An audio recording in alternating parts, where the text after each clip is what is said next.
Hey, it's Pat here from Deep Pocket Monster, and today I'm answering your questions about Pokemon. So let's dive right in.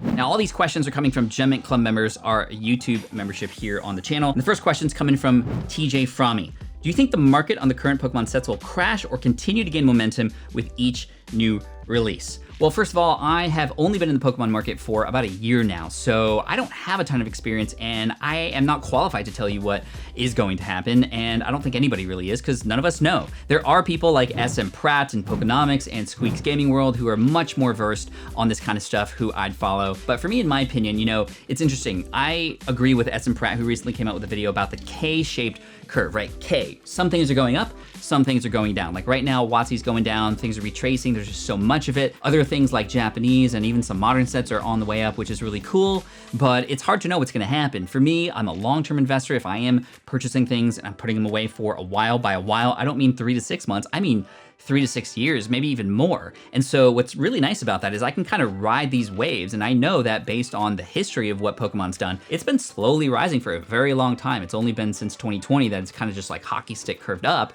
and now we're sort of seeing a little bit of a correction. So with each new set that comes out, it seems like there is sort of an upside because of the demand, and there's not a lot of it right now, so it starts to come down. So again, it's really hard for me to say what happens, and you need to do your own research and due diligence for any decision making that you do with relation to what you spend your money on.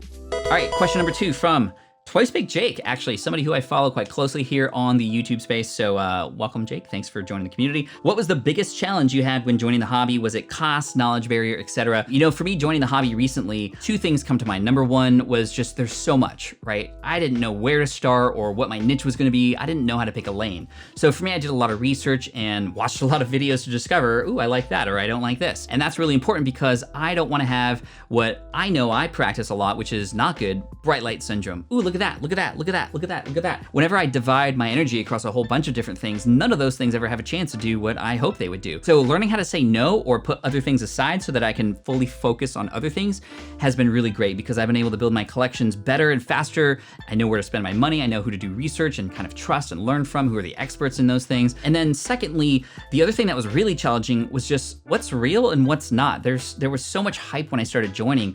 It was very, very difficult for me to not actually be swayed by a lot of that stuff, and I actually made a lot of poor buying decisions up front because of that. So I've learned my lesson, but I now focus on, okay, well, the few who I can trust and try to find out what the truth is, right? Because a lot of us, especially YouTubers, like to hype things up and, well, is that real or is that true? Am I just kind of following group and herd mentality, or can I do my own research to figure out what these real answers are? So those were the biggest challenges, but I'm very grateful to be in this space now and to have a collection that I didn't have last year, and I'm still learning. I'm not the best and I still make mistakes, but hey, we're all learning together, right? That's why we're here.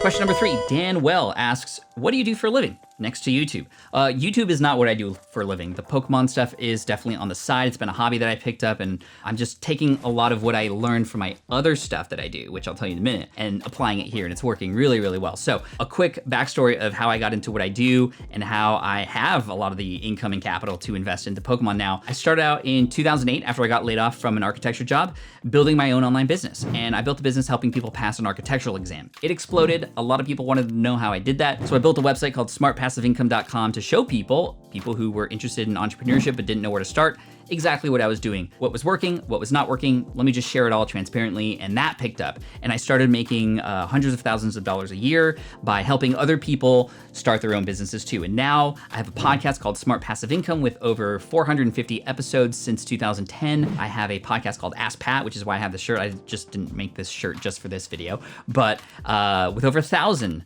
podcast episodes where I've answered people's questions who are starting businesses. We have online courses that have generated over $4 million in earnings since 2017. I have a podcast, like I said, with sponsors. I have 3 books that have been out. I speak all over the world. I have an invention that I co-invented with my partner Caleb over at switchpod.co, a little tripod that we invented. We actually got it manufactured. We kickstarted that in 2019 and earned nearly $500,000 in 60 days from promoting that. So business is my thing, entrepreneurship and building communities. And again, like I said, I take a lot of that and I bring it here to the Pokemon space to serve first. That's my approach for business. Serve first and you will be rewarded. I think it was Zig Ziglar who said that you can never be poor by helping other people get what they want. And so that's what I'm trying to do here too. And that's how I think everybody should live in this world. Question number 4 from Laura.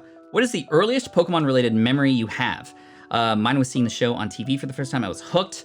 So my earliest memory, actually, I worked at Toys R Us. So this is 1999. Base set just came out in the US. So it was all the hype, of course, at Toys R Us. Now, I was a Magic the Gathering player, actually. I went to tournaments and stuff and that kind of thing. I sold my deck in college, though. I shouldn't have done that. But anyway, I remember working at Toys R Us, and every Saturday at 7 a.m., I'd have to come in and I'd set up all these chairs and tables for all these kids to come in with their greasy hands and Pokemon cards and cards wrapped in rubber bands to play each other. My job as somebody working at Toys R Us during this era was to just make sure people were nice with each other. It was interesting because I remember the cards, I remember all the base set cards and seeing them, but not really caring for them until recently when my kids got into Pokemon, got me into it, and then of course I went deep with it, and I haven't looked back since. So that was my earliest memory, and that's too bad because I had access to all that stuff. If only I knew what was gonna happen. And of course, there was no way to know. I could have bought a lot of that stuff and stored it away, and then I have a collection kind of like Pokerevs now, but you know, in a way I'm feeling like I'm catching up, but in another way I feel like I'm able to find my lane and carve my own niche too. So hindsight's 2020. Oh man, this question's making me sweaty. Question number 5, MTA asks, what was your most expensive Pokemon purchase? 2 things I want to share with you. Recently, I purchased a full art set of first edition base set booster packs. This is the holy grail of sealed packs, right? And I knew that as a collector of WotC sealed packs, I'd eventually have to get these.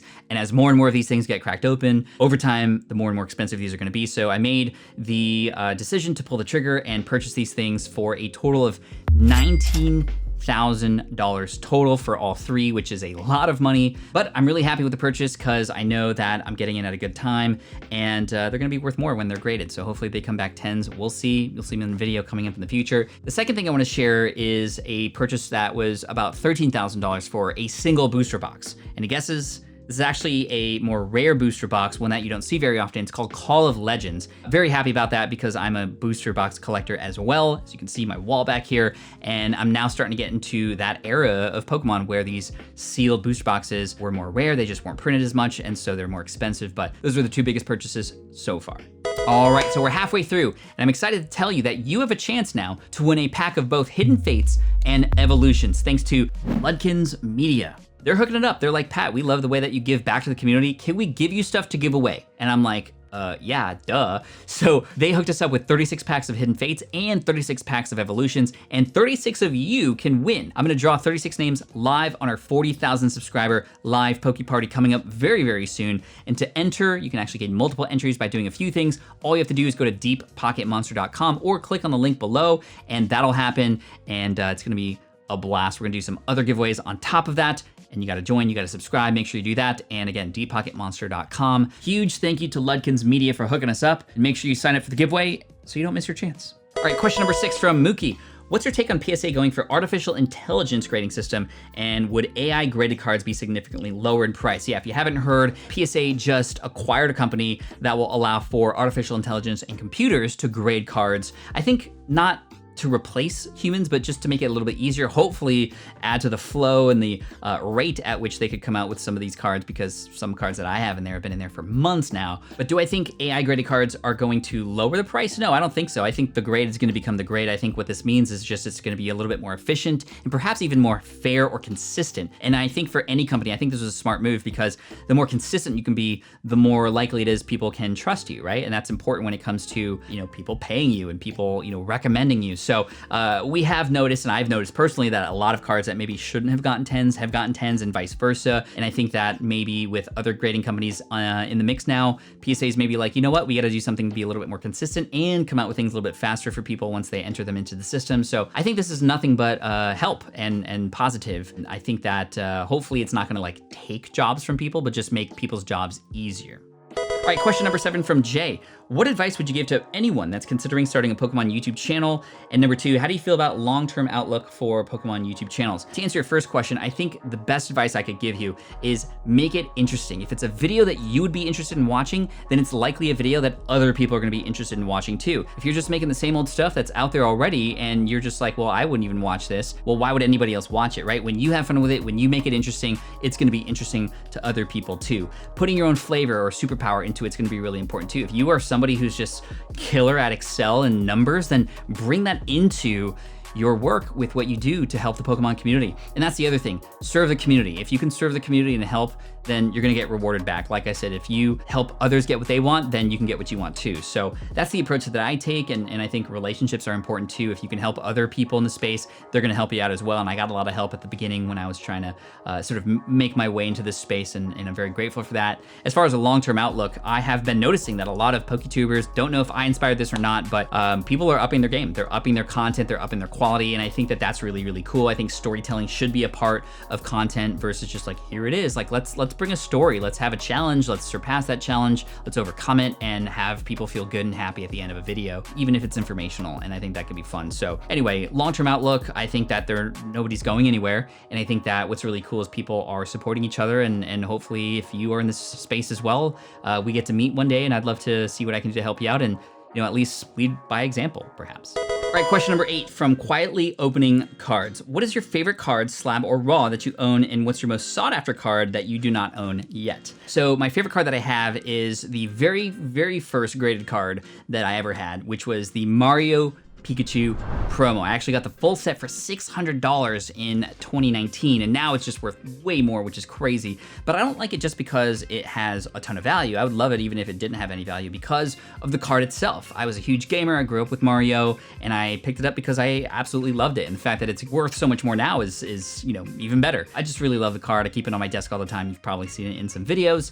and just, I'm not selling it. So, it's very nostalgic, and that's why I love it. Now, the card that I don't have, I have to give credit to Polish Rob actually for introducing me to this card, because when I saw it, I was like, oh my gosh, that's amazing. And then I realized, wow, this is gonna be nearly impossible to get. Not impossible, nearly impossible, which will make it even sweeter when I get it one day. But it is a card that appears in the Topps the Movie 2000 set. It is a chrome looking card. It's one of the 6 sort of first appearance bonus cards that are in there. And I think it's like one potentially per booster box. And the problem with these cards is they're so old that the sort of photographic film or whatever that's on top of them is sticky. So if you were to pull this, even pack fresh, it could just be ruined and be like a PSA 5 right away. And I remember watching a video from Rhyme Style where he opened up one of these things pack fresh, and it just was ruined, like right out of the pack. And so very rare and very tough to pull, and I love it for the chase. So we'll see what happens. I do actually own a booster box and a few packs of these things. Should we open it? I don't know.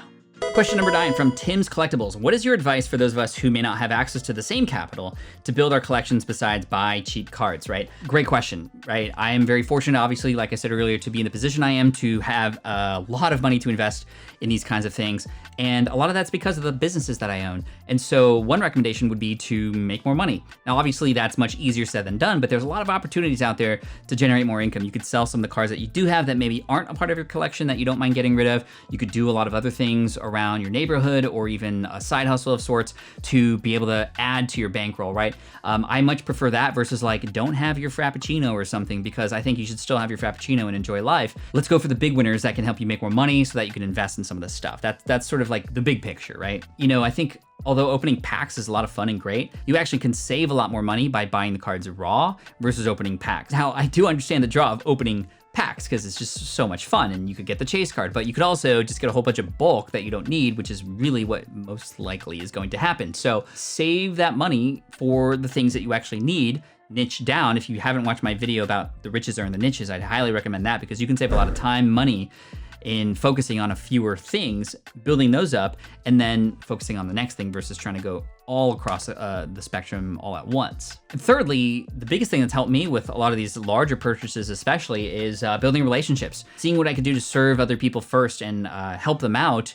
And a lot of times those people want to pay me back in some way. Maybe it's not by giving me cards for free or giving me a deal even, but just even pointing me in the right direction to somebody they know who might be offloading some of their stuff and wanting to get rid of it much faster, and then I can get a deal for it. It's not always going to happen, but relationships are key for everything. And if you can help other people, they might help you back. And again, they might not have the thing you need, but they might know somebody. And truly, I wouldn't be able to be where I'm at today, not just in Pokemon, but anywhere, without other people who I've tried to help first. So some business advice, some pack opening advice, and just overall general mindset and service to others and building relationships. All right, question number 10 from Tariq, who says his favorite sets are in fact, evolutions and hidden fates, which is really cool because we're giving those away. Make sure you click on the link below to enter that contest. As you can see, I've shared a little bit about each of these members here and what they do or what they like, which is really cool. Thank you guys for being members, by the way. It's only $2.99 a month if you want to check it out in the link below. Anyway, here's this question. I've recently started collecting sealed booster boxes. I saw that you have some nice cases that fit the booster boxes. Was wondering if there's a company or a site where I could purchase those. In fact, I'd highly recommend checking out the video in the info card right now, one of these corners, where you can actually see a video where I share how I display all these things, all the things I purchase, where I get them, and we'll link to it in the description below. But yeah, I've answered that in a full video for you, and you can check it out there. Big thanks to everybody who asked questions. These were all Deep Pocket Monster Gem Mint Club members, which you could join if you'd like, and you also get access to early views of sets that I get my hands on. We do some live streams just for members only. There's sometimes members only community forums and posts that go out where I ask you questions and stuff, and we're gonna do a lot more fun things together too, plus some really fun emojis too. If you are a member here, throw some emojis in the comment section so people can see it. Anyway, if you have a question, I'll answer a few additional ones, whether you're a member or not, in the comment section below. Also, make sure to enter that contest so that you can get access to the packs, hidden fates, evolutions coming your way at the 40,000 subscriber mark. All right, and a bonus question from another Pokétuber here, one of my favorites, Mason Berry from Cardinal Gaming. He asks, question, in your real line of work, you are seen as a mentor to many in the entrepreneurial and self-employed business owner sphere. That clearly carries over to your work here on DPM, as you mentioned in a recent episode of SPI, how other Pokemon content creators have began coming to you for advice and guidance, which is, yeah, really cool and very humbling. I'm very grateful for that. How do you hope to mentor and improve fellow Pokemon creators on the platform? And was that a goal when you started the channel? That wasn't a goal when I started the channel, but once I started noticing that other Pokemon creators who were in the space for much longer had questions for me to help them with their content, I was like, wow, this is a perfect win-win opportunity. I can help these people, and maybe there's something that I might need in the future and they can help me back. And all of them have been so kind to help me in some way, shape, or form, whether it was PokeRev and some shoutouts and some live streams, or Squeak's Gaming World with some answers to some economic specific questions, and Pokenomics bringing me on his show, and Pokemon Radar, same thing. Like, there's just so many great people in this space, and to be able to be an example already because of the things I've done prior in my other experience, that's just awesome. And I like doing things where everybody can win, right? So for me, that wasn't the plan, but now that I'm here and now that people are coming to me, I'm more than happy to help out.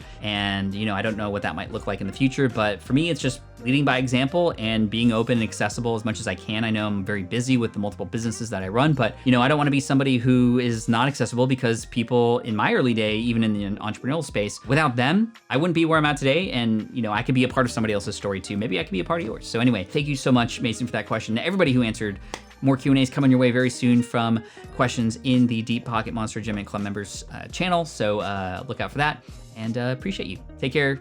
Peace out. If you're ready for the next video, if you want to see some fire, check out this video right here. You're awesome.